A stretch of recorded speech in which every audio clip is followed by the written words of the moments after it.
Hello everyone, this is Andrew Blumhardt again, former owner of Laser Wars. As promised, I wanted to follow up with a video about the Edge game management system, primarily because there aren't any videos of this information online, and I think would-be operators, people looking to buy this equipment, are really missing out on kind of getting a view of what's inside the Edge system. Intentionally or unintentionally, it just seems like the manufacturer just hasn't put out a lot of content or videos around that software. And unfortunately, they don't typically provide demo or evaluation licenses for the software either, which is again unfortunate. I think any new operator, given the opportunity to use this software for say a month, maybe 90 days, I think would become a lifetime user of the software. I do want to clarify from an earlier video two things that I didn't mention.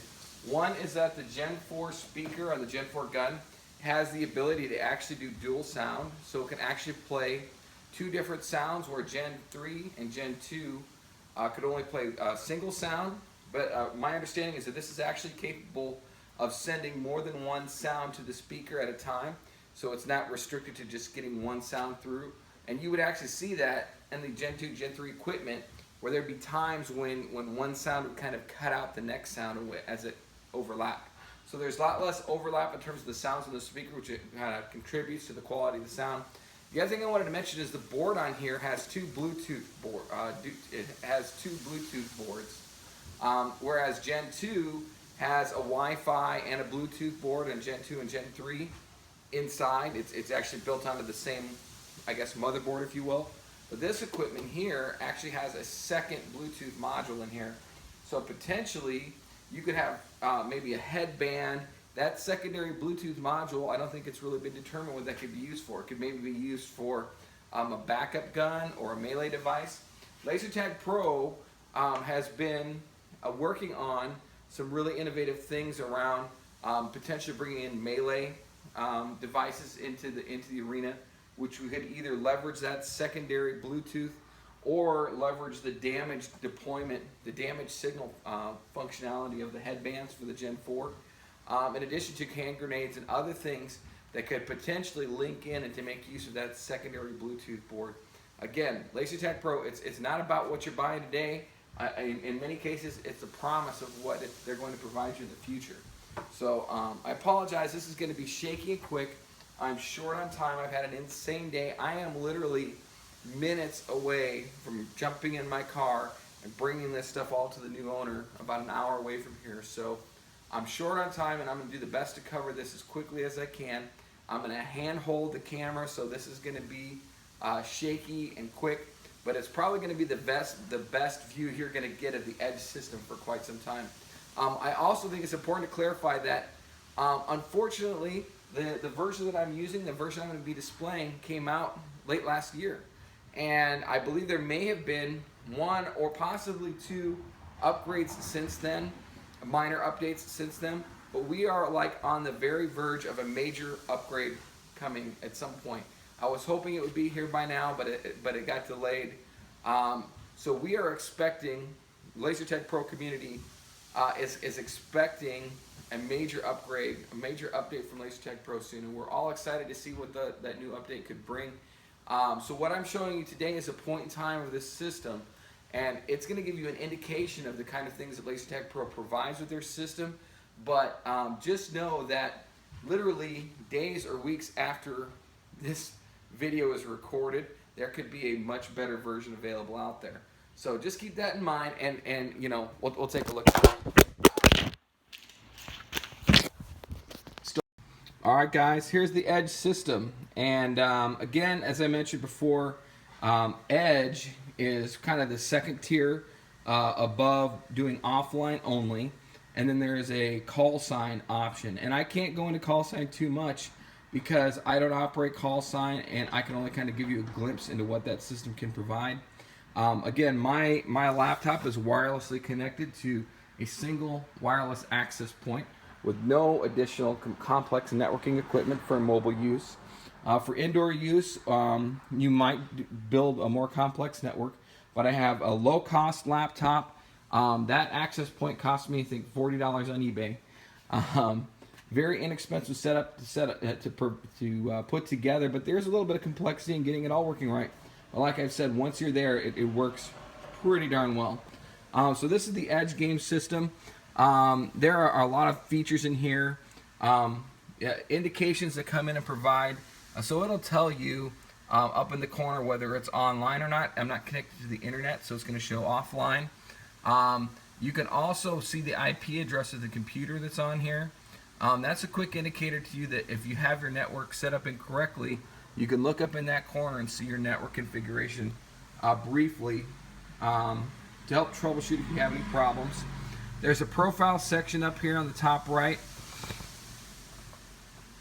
and it's not locked up. So this is where you enter all of your company information, your location,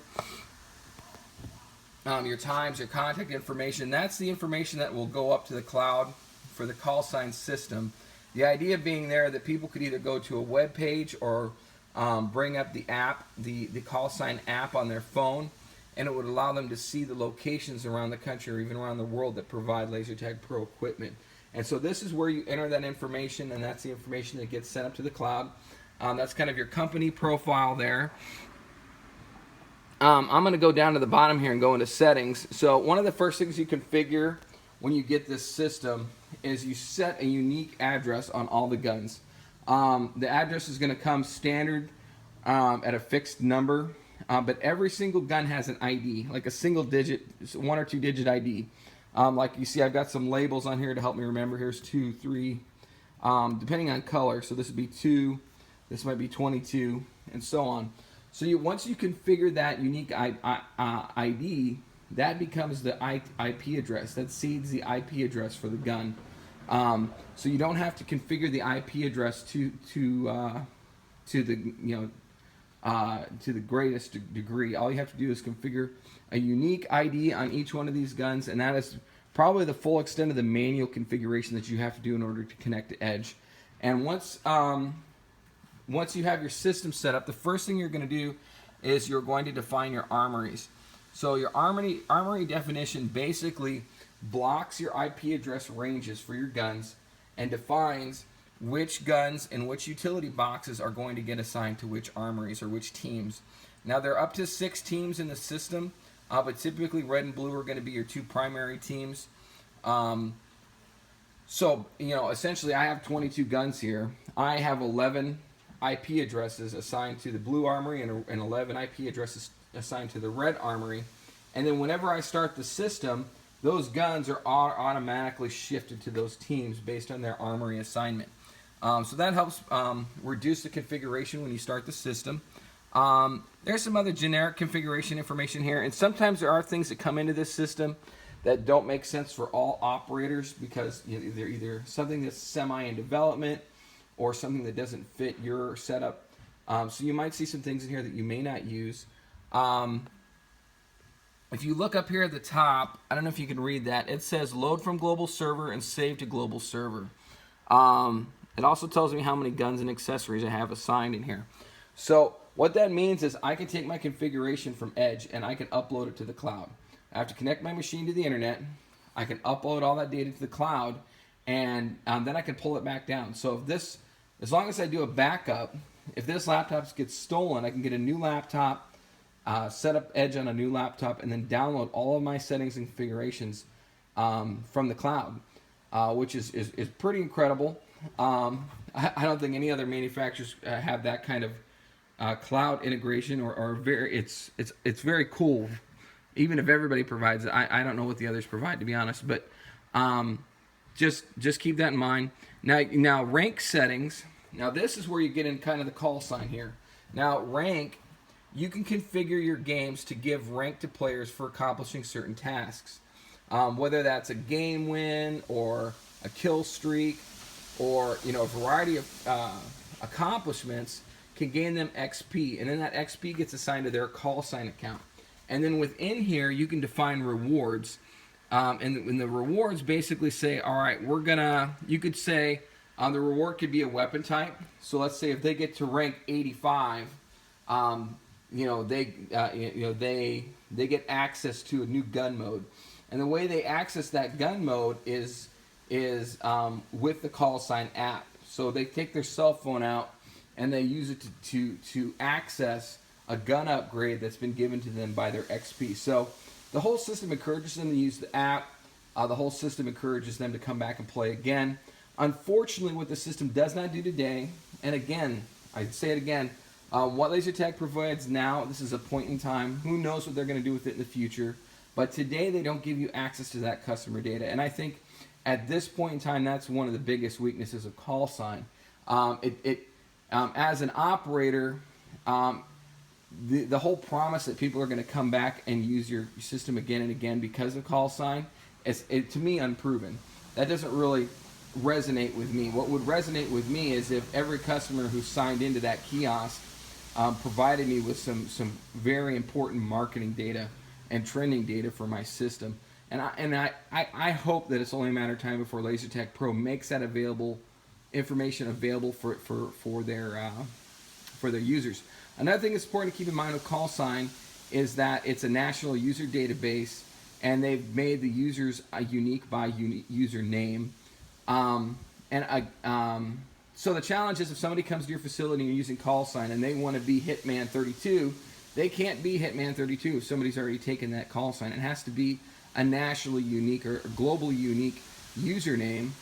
And, I mean, as a business owner, I don't care if somebody in the facility across the other side of the country has a name. I want my customers to pick whatever name they want. And I really hope that LaserTag Pro would at some point consider switching to a globally unique ID system to track players by a player ID and then allow them to select whatever name they want and then have some sort of internal system to add a number to the end of their name or some other mechanism to allow duplicate names so that isn't a requirement. But as of today, you don't get your customer data and you have to use a globally unique name. I think those are two weaknesses with call sign. But it is a cool system, and this is a dream of LaserTag Pro. Something they've been talking about since the inception is this idea of pairing together laser tag and people's use of their own cell phones. Very forward-thinking, innovative thing that the company keeps moving towards, and I expect to see some really cool innovation in terms of cell phone integration coming in the future from LaserTag Pro. Now you have your users. Now I have taken the liberty of customizing my user files on my machine to give myself an offline set of 22 users. And these users in my system are automatically assigned to the guns. And as you can see, they've played quite a few games. This guy's had 444 wins. He's had 4,800 deaths, and so on. So I've created these users. Now in a call sign environment, when people come to your facility and register, they get added to this list of users and are essentially on deck. And then those users get added into the game prior to starting the game. But in an offline and a non call sign world, I just have a set of predefined continuous users that reside in my system. I also believe that if the user puts their photo in their call sign, that their photo comes into the system as well. So their photo will get displayed on scoring screens and that sort of thing. Another thing Edge doesn't have today that we're really hoping to see in the next release is some really cool scoring or ranking screens that can be displayed really well on a scoreboard. This software does not display well on a scoreboard right now. It's really more administrative software, but scoreboarding software I think will come about in the future because when you have, say, 10, 20 players, it's hard to display their scores in a readable way on a screen. In addition to the fact that when they end their game, they get all the scoring information they need on their gun. It's displayed on their gun. So when the user walks off the arena after every game, they know if their team won, they know what their individual score is. And then in order to rank themselves, all they really need to know is who the top people were. They need to know, who had the most kills, who had the best accuracy, and so on. And that information, I expect, will be displayed on these leaderboards that we hope to see in the future. So anyhow, you have all your users. You can add users. You can make some modifications to them here. And then you have the game engine. Now, the game engine is where you design your own games, guns, and players. And I'm going to come back to that in a minute because the game engine is pretty significant. Home is, of course, right now a blank screen, but your game lobby, this is where your referees or your game admins will run the games. It's from this screen. Now, one thing the system is missing, and I would hope to see in the future, is administrative control. For example, if I had laser tag employees operating this, teenagers or whatever, in my absence, I would want to be able to have some administrative control to lock them out of some of those other views, so that they could only see the pages that I want them to see. Because I don't want them going in and messing with the configuration. I wanted to find the configuration and then hand it off to an employee who operates it, who doesn't have the access to do that. But today, it's an open access system, so just keep that in mind. But I think with instruction, I don't anticipate that your employees would mess with things too much. But anyhow, this is where you run the games. So here I have a bunch of games that I've defined, and I can drop down and quickly choose from any of the games that I have defined. As you can see, I have quite a few built into the system. Some of those that I'm using in more of a demo mode, and others where I'm using as active regular play. For example, since my last update, there have been almost 300 games of my team battle that I've played, 222 games of free-for-all, and so on. And I'll put demo games into the system where I've built a new game design, and I want to test that out. And when players get bored at a long game set, that's when I'll introduce some of the more experimental games that I'm working on to try to figure those out. And that's why you can see some of these games have very low numbers, because those are games that didn't test well with the general public. And then I need to go back in and either tweak those games or remove them from the roster. But there are a lot of games for these players to choose from here that I've defined here. I've got a Black Ops gun game. It's just like it sounds. Every time you kill, you get an upgrade. There's a lot of functionality built into there. Carnage is high rate of fire guns, max health, max shield.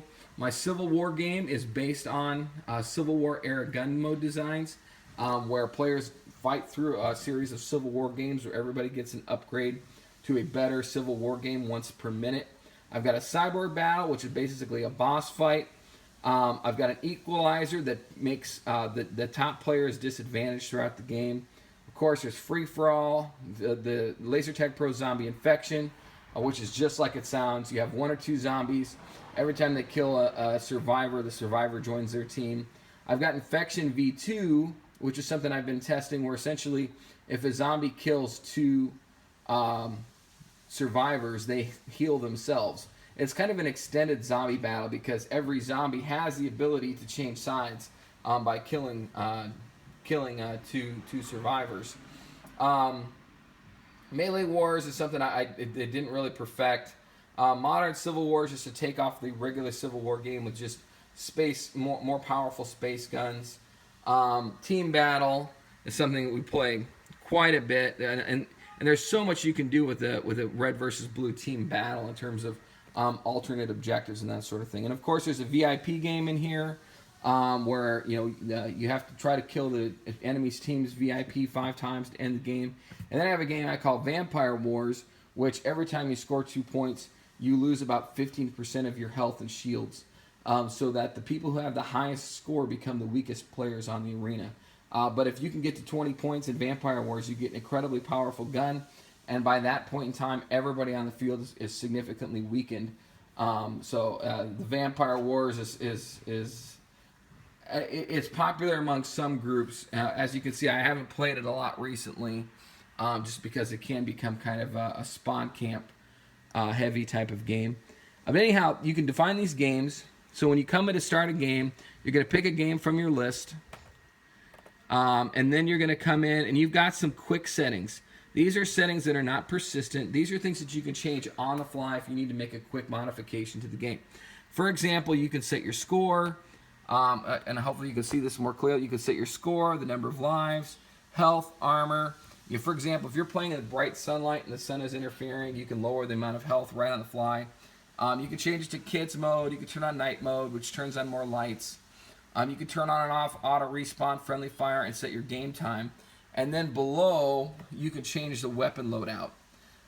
So you got your primary gun, your secondary gun, and then additional available guns. And so there's 2 ways that people will get access to those additional available guns. One is by random assignment, so you can make it so that every time they die, they get a new gun at random. So right here, for my free-for-all, I've got 14 guns that are assigned to players at random when they die. So every time they die, they come back in with a new random gun from a set of 14. The other option is to allow the players to manually select their guns from their D-pad. And while they're waiting to respawn or before the start of the game, they can change their guns from the D-pad, or I believe from the call sign app if they're using call sign. So that would be some functionality provided by call sign. So you have your primary, secondary. Your secondary gun, of course, is the gun that you would access from your D-pad hitting the down arrow to go to your backup. And though your backup gun is generally fixed for the duration of the game. So all of those settings are really kind of changed on the fly. And then you go to create your game. And the first thing you're going to do is you're going to pull in your player list. So you have all your players. These would be where your call sign players come in on deck if you have call sign players. If you're doing offline like me, you just go and you select the number of people who are going to be in the game, the number of red, number of blue. Here's active players. Here's on deck. So here's on deck is where you would pull in your call sign players if you were using call sign. But essentially, here are all the players who are waiting to play in your arena. Right? If you had 15 people waiting outside to get in, once they've registered with call sign, they'd be listed in the on deck list. Or right now, these are the players that are just in my default block here. These are my default avatars that I mentioned earlier. And so I can go ahead and assign all of those into the system. And the more I grab, the more will show up on the game page. And then you'll have them all listed here. Also, as you can see, several of these are blinking because I don't have the access point turned on right now. Edge is telling me that it can't communicate to those guns, right? So that's a really cool feedback. Now, once they start communicating, that will turn solid white. And if there are some major problems with communication, it will actually turn red. So if it was talking to the gun during the game and it lost communication mid-game, it will turn that to red. And of course, black means it's added to the system, but there's no gun assignment. So the second step, you assign your players to the game, and then you assign your guns to the players. And there's an auto-assign button here that will automatically assign the guns to the teams based on their IP address or their armory configuration. Or you can drag and drop your active players over to your player list. Now, of course, you can see they're all blacked out because the Wi-Fi avatar or icon is blacked out because I don't have these turned on right now. But, you can pull teams from the red to put them into blue, blue to blue, so on. So once you have all of your teams assigned to the game, you are ready to rock and roll. You can also assign utility boxes if you've defined those for the game, and give those specific utility boxes assignments if you've made those available. You may have heard me mention earlier, I use my utility boxes in an offline mode, but if you integrate your utility boxes into your game designs, this is where you can interact with those if you need to make like a last minute change. So when you hit next, Edge is going to basically send this game out to all those guns. These guns don't have enough space on board to hold the configuration of all these different games and guns persistently. So that Wi-Fi access point has to talk to every single one of these guns, send them that data, and confirm that it received that data, and then it's going to come back and say start. Now you may encounter a situation where either a faulty gun or network disturbance or something may slow or prevent full activation, and then in that case you won't get a start. And then you can always go back and reinitialize, or you can pull your players in closer during the activation. And I think that may have caused some misconception for some prior owners or current owners that they weren't getting good network communication. And once the game starts, the hotspot has really good range, really good communication with the equipment, up to a large degree. Considering that I've got 22 guns and a laptop all hammering this access point at the same time, that's a lot of data. But that initialization of the equipment may require you to, if you have high network contention or some guns with some faulty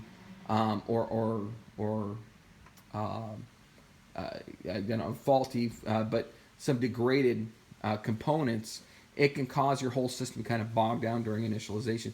And the solution to that, like I said, is just to reinitialize or to get to your start mode while the players are near an access point, and then they can head off to wherever they want to, and then you can start the game. There hasn't the amount of data that comes through with this equipment is just incredible. And as a result, there has been situations where network communication issues have been encountered and overcome and resolved. But occasionally we still see some things that just due to the nature of the amount of data we're putting through this system can cause some network delay. Anyhow, so you start the system. Now when you hit start, all of the guns start at the same time, or potentially within like a millisecond of each other, right? So this starts all of your guns. And now if you have a timer-based game, and most of my games are based on a time, all the players start at the exact same time. And they all end at almost the exact same time. And so that's a really cool feature. With an offline mode, typically players will hold the trigger down for 3 seconds to start their gun.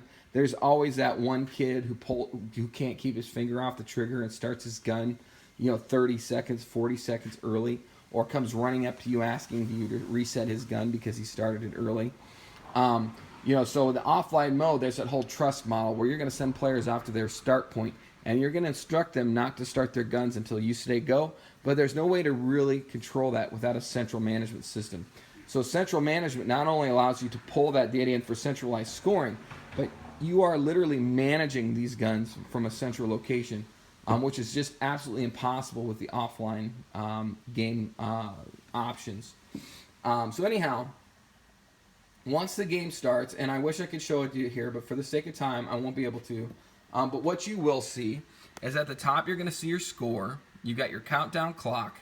And then for every player, you're going to get the number of magazines they have, their kills, their deaths, their kill-death ratio, their accuracy, their streak, their longest streak, their current and assigned gun, their network status.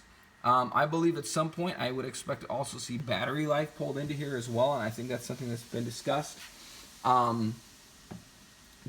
It's incredible. Every time a player pulls a trigger, every time they reload, every time they die, you see that data on this screen in near real time.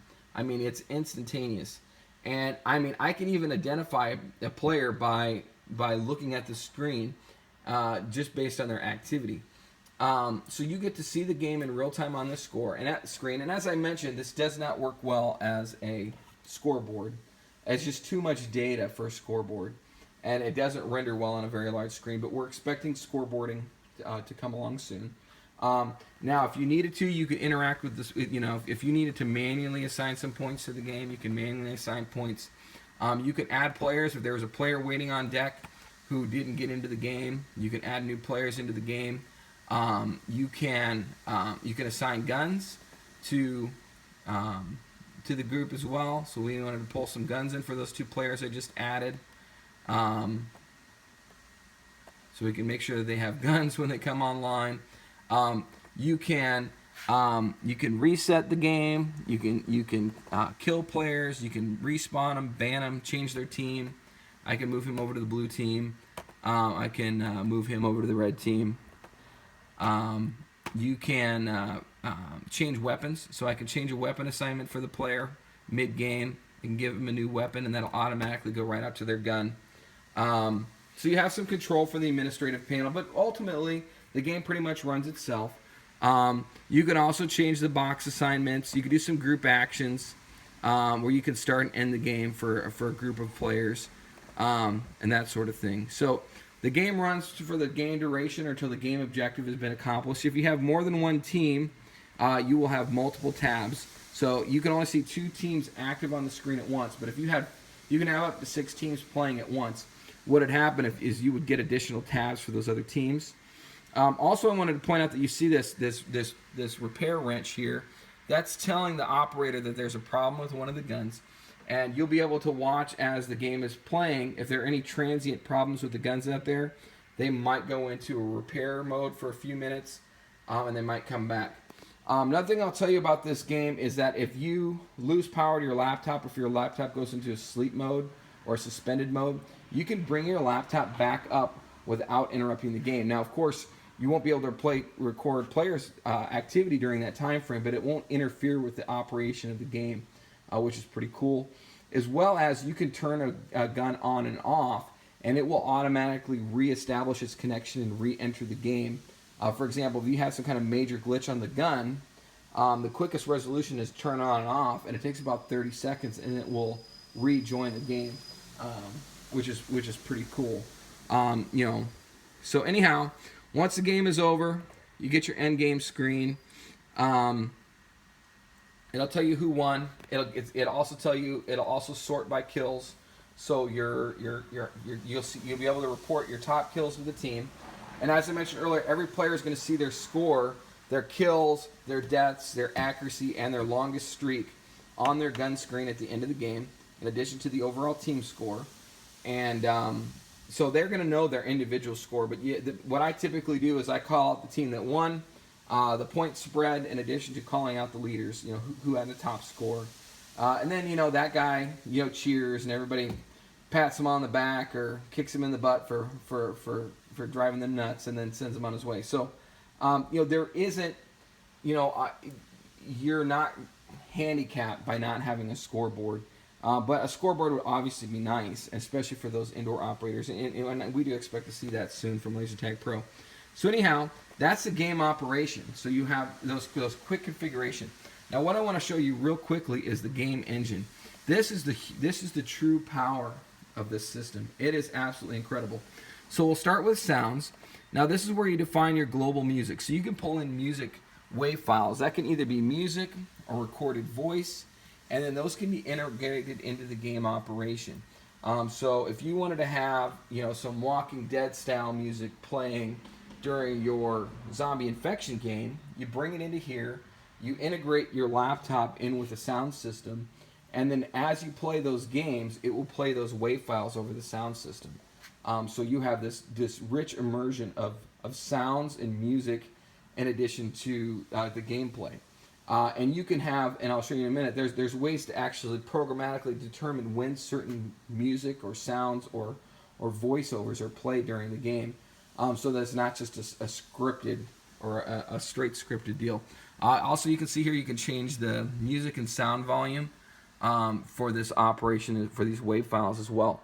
And that's something I expect to continue to improve from Laser Tag Pro, is this. Really, this is not just managing the guns itself, but this is becoming a system that manages the entertainment, the immersive entertainment functionality of your entire facility. One recommendation I've made to them in the past, I think would be equally powerful, would be the ability to execute a command line statement, so that when you have IP-enabled lighting systems and things like that, and you have a program that, like an interface program that accepts like command-based lighting changes and things like that, you could even integrate the ability to change lights or to activate props and those sort of things, and directly tie it into the game by executing command line calls during those games. So I mean, just the power of this is just quite amazing. Now you're going to define your accessories. This is where you determine what ammo boxes you have available and how you want them to function. So you create a series of ammo utility boxes, and here I currently have I have got a flag box that I was demoing, a base box, a 50 cal box. It's a gun that gives a 50 cal out, and respawns, that sort of thing. So then once you define them in this menu, when you go back into to create your games, this is the list of boxes that are available for you to choose when you're creating those games. So you define how the battle box is going to operate, or the utility box is going to operate, and you create your own list of utility boxes, and then you assign those configurations to a game as needed. Also, there's a copy feature here, and you'll see that several times within the software to improve the speed of developing these sort of things. Now, your player types. Now, this isn't something I have used extensively, but this is something that other operators have used quite a bit. And the idea is that when you assign a player to a player type, you override several of the settings of the game so that that player gets unique settings. For example, if you just look across the top here, that player, you could give a player the ability to auto respawn. You can change the respawn delay, whether or not they get a random gun at respawn, the fire mode, how many lives, health, armor, armor, whether they have the medic or ammo ability, whether they can revive other players. You could even give them an extra score bonus per kill for that special player type. In addition to that, you can give them their weapons. You can give them custom weapons. And you can assign some custom sounds to that. You can actually give them their own custom death alarm. So when they get eliminated, they sound different than the other players in the field. Now this is where you could define your juggernauts and your VIPs and your SWAT team members. You know, you could have you could define a whole SWAT team in here, right? Where you have your sniper and your breacher and so on, your team leader, and you give them their own weapon loadout based on their assignment.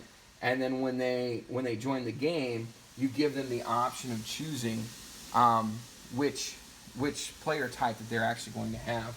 And I really like the player type. I think the system limits the use of player type to some extent by not.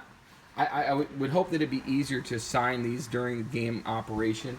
I think there could definitely be some improvements around making player types more readily accessible during the definition or the startup of a game. But these are really cool features in here, the ability to do this and create these. And then you have your weapon designer. So I think I have about 50 or 60 weapons defined in here. And this is with Gen 2, so I only had 16 sounds to work with. Now if you're working with Generation 4, you've got potentially up to 300 sounds to work with. And you're gonna set their gun mode, which is you have your standard gun, and then there is a infected gun, a charge rifle gun, and a laser rifle gun. Charge rifle, kind of you hold the trigger down to charge up the gun, and then you release to fire. Laser rifle is a continuous beam, and the infected gun, of course, steals players from the opposing team, or you just have the default gun mode. You got semi-auto, burst, and full auto. You've got several different sound genres that you can choose from. These are the categories of sounds that you have available to you. Heavy machine guns, shotguns, infected, grenade launcher, and so on. I mean, there's so many sounds to choose from. And then within each of those, within each one of those genres, you have a long list of sounds to choose from. So there's a ton of game sounds you can choose from. You get to name your gun. That name will display on the screen during selection and in the call sign out. You set the number of magazines. You set how long those magazines take to reload for that specific gun type. How many bullets are in each magazine. The shot range. Now I will mention when you drop a mag, you lose a mag. So there's been some improvements on minimizing. Originally, you could actually just hit the reload button 10 times and drop all 10 magazines. Now you can't drop an unused mag, but once you use a magazine, once you drop a magazine, you lose all the ammo for that magazine if you drop it early. If you're playing with limited magazines, you have your shot range, which is your distance. You have your damage type, which is allows the shoot through damage. Let's see what other options are listed in here. There's an explosive sticky grenade, an explosive small frag hit. I'm not sure what those do, but they sound awesome. That's something that you would have access to with the Gen 4 equipment. You can take set your attack source to be either the gun or the headband, or both. You can set your bullets damage, which is the number of XP points that each bullet causes, and then your rate of fire, which ranges anywhere from 30 rounds per second all the way up to 1,000. And so the configuration of the gun is pretty incredible. You have all these different gun configurations. And then you define your games. So the games themselves, and you get a bunch of games and guns out of the box. So it's not like you have to create these all from scratch. But for those who get really geeked out about this stuff, it's just awesome to have all these features and available options. Now, these are all the features for creating a new game. Just on the front page, you get to assign their weapons. You get to give the game a name and a description. You get to set the score, the game time, the start delay, the number of lives, health recovery, armor, auto respawn options, lighting options, death alarm option, whether or not the gun LED is turned on. You can turn on or off melee, which again you need Gen 4 for, and that's something that's still kind of more in development. You got your hit delay, weapon select options, whether it's Whether or not players can select their guns from their gun menu prior to the game start. Your respawn delay, your random gun, whether or not the player gets a random gun at respawn. Weapon drop is a concept where if you had a weapon, you drop it and you don't get it back if you get killed, which is an interesting concept. Auto reload, and many of these features you're seeing here are things that customers of Laser Tag Pro have recommended over the years. Like, for example, weapon drop. I imagine there wasn't a huge demand for weapon drop, but there was probably 1 or 2 customers who thought that was a cool idea and they recommended it for the system, and Laser Tag Pro took them up on it. So over in the game settings, we can set our ammo or medic abilities, lighting, death mode, friendly fire, kill confirmation. I don't know why you would ever turn kill confirmation off. It's amazing. You could set your volume, the per game. You could set your LED brightness. Like if you're going to do an outdoor game and you were outside all day, there's no reason to have your lights lit up 100% unless you can see them really well. You might save some battery life by dimming your lights in certain scenarios where you don't need 100% bright. There is a Ready Lock. Basically what Ready Lock does is it allows you to prevent players from starting their gun on their own. You would turn Ready Lock off if you wanted players to be able to start the game on their own, like in an offline style. Head sensor check, which is send an alarm if the head sensor wasn't working properly, low battery alarm. You can turn on and off the muzzle flash and some of the other lighting there. So that's just on the home screen. So you define all those settings for an individual game. Then you define your teams. You set how many players are on the teams, which teams are available. Is it 1 team, 2 teams, 3 teams? Well, obviously more than 1 team, but how many teams are there? What color are they? How many players do they get by default? That sort of thing. You can also determine whether or not people are assigned to those teams in order of their armory assignment or whether they're randomly assigned to that game. So you might have your armory automatically assigned red and blue to red and blue, but in this specific game, you want the players to be just randomly thrown to whatever team, So that's an option that's there. Your score settings. This defines, your scores. I'm going to come back to that in a second because that's important. Now your accessories. This is where you would add in those accessories, those battle boxes that you define in the tab up above. So these are all the battle boxes that I defined, and I can add them to this game. And then I can also, define team color for those as well. So I could create an ammo crate that gives 50, or I could create a gun crate that gives players 50 cal sniper rifle, but I only want red team to be able to use it, or I only want blue team to be able to use it, right? So in here, you get to define which team gets to use that, those sort of thing. So there's those type of limitations on those boxes as well. And then you define your sounds for the game. This is where you put your rule-based sounds for the game. So here's just some examples. You can set a sound that plays at first blood. These are more like tones. These are game tones. This isn't the music necessarily. So come up here and you define the music for the game. And then these are in-game sounds. These are in-game tones that play. Do you want a sound that plays when the first kill is made? Do you want a special sound that plays when there's only 30 seconds remaining? And so on.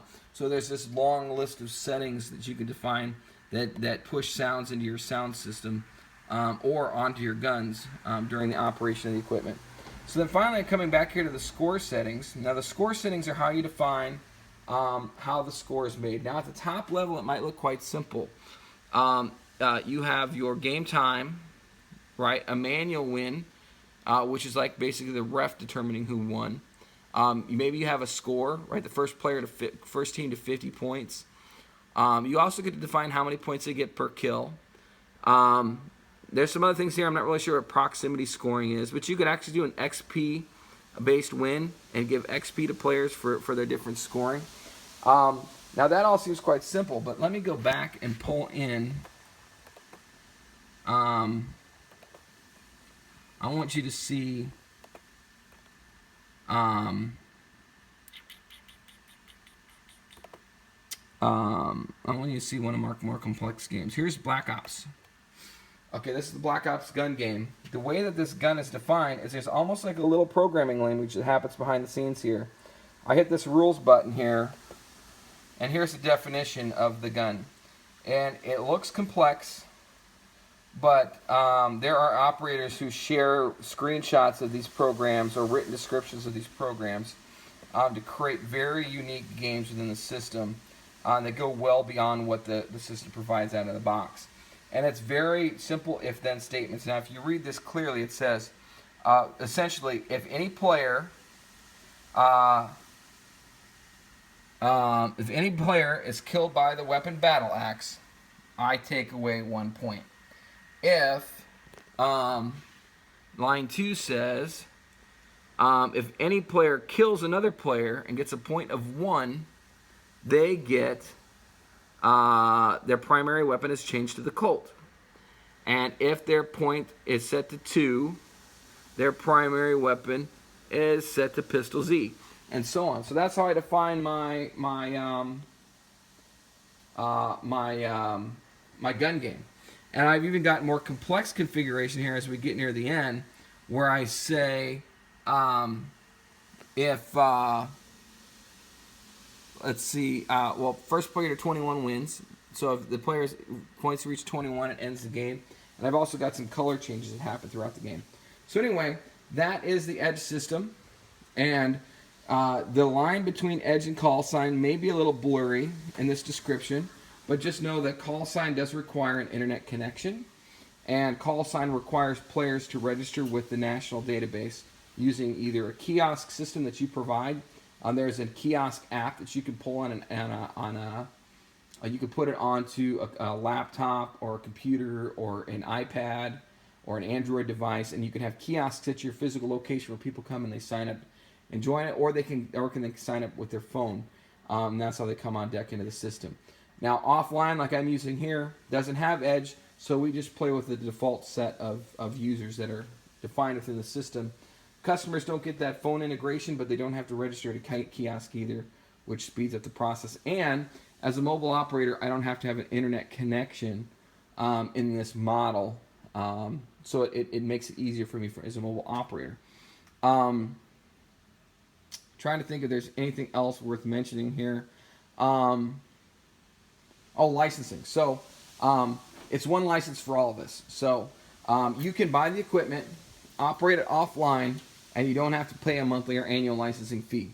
But in all honesty, if you're going to spend the amount of money it costs to buy 10, 15, 20 of these guns, and if you're talking to the salespeople, you know how much money that is, why would you go cheap at the last minute and not buy the monthly subscription? At the very least, do yourself a favor and beg Laser Tag Pro to give you a free license for a month just to demo it out, or bite the bullet and buy a couple months worth of license just to test it out. You owe it to yourself. Just consider it part of the cost of the initial cost of purchasing the equipment is buying a license if they won't give you one to demo this software out, because it is truly amazing. And as I mentioned, it's not just centralized scoring. This is centralized game and facility management in one piece of incredible software. It's very efficient. Like I said, it runs on a low-end laptop or a low-end computer. Now, if you had a fixed facility, I would certainly recommend investing in a quality computer to operate that for your own benefit. But it's not required by any means. And there aren't any critical issues with the software. It doesn't crash on any regular. It's a Windows app, so there are very occasional crashes, but I don't think those are specific to the software. It's more just the Windows environment. The networking equipment, I would say one thing to keep in mind too is I think from a network equipment standpoint, you want to look for one powerful access point to run your entire system. You want to avoid a scenario where you would try to chain multiple access points together. There is some complex logic that's required for a network-enabled device in order to be able to traverse one access point to the next.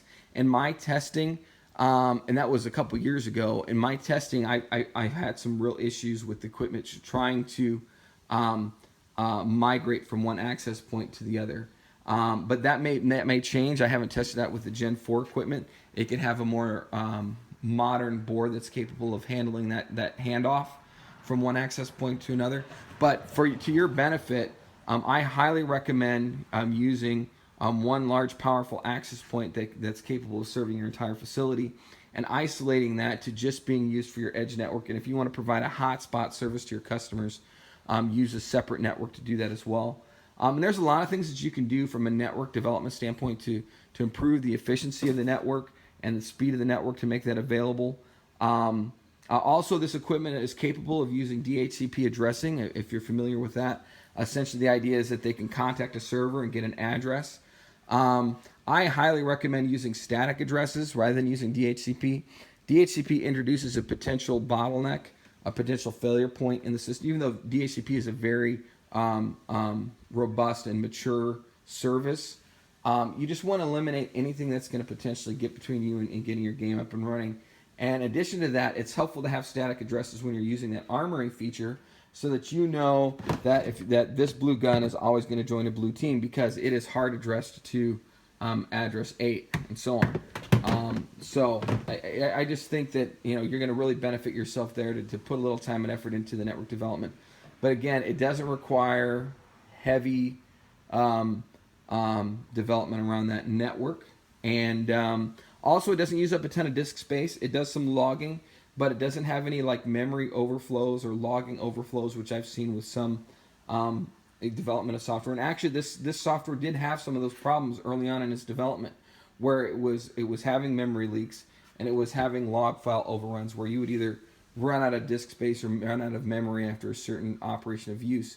And I think that created a misconception with some operators that they needed to buy a more powerful computer because the computer they had wasn't meeting their needs. But essentially what was happening is they were running out of memory or they were running out of disk space.